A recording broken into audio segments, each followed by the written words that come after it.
À partir de ce jeudi matin, 3 h en temps universel, TV5 Monde se lance sur la piste de la francophonie. Une opération unique, 20 heures de direct dans 18 villes francophones à travers le monde. Les journalistes de la chaîne sont en place pour vous faire vivre cet événement unique. Nous partons tout de suite à Bamako, au Mali, retrouver la présentatrice du journal Afrique, Dominique Timbakala.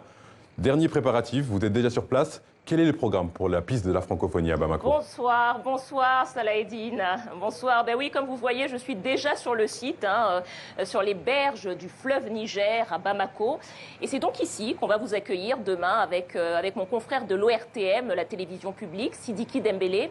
Alors, on a voulu vous concocter une émission de 50 minutes avec plein d'invités passionnants, plein d'invités passionnants, avec par exemple, parce qu'on a vraiment voulu vous montrer, vous faire découvrir le Mali à travers sa culture, son patrimoine, son histoire.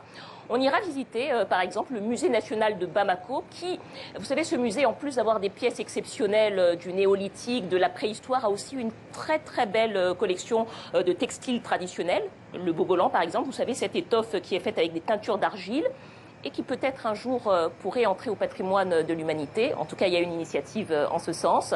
Et puis évidemment, on parlera de francophonie. On verra comment la langue française et les langues nationales se sont mutuellement enrichies.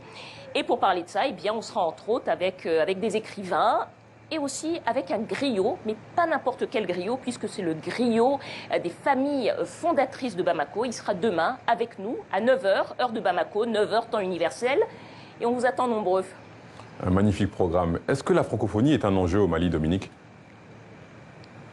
Ah oui, bien sûr, la francophonie est un enjeu. Vous savez, le Mali a une population de 18 millions d'habitants, supposément francophones, mais le taux d'analphabétisme est de 60% dans ce pays. Donc, quand on n'a pas été à l'école, eh bien, on parle rarement le français. On parle plutôt sa langue maternelle, donc le bambara, le mandingue, le malinké ou autre.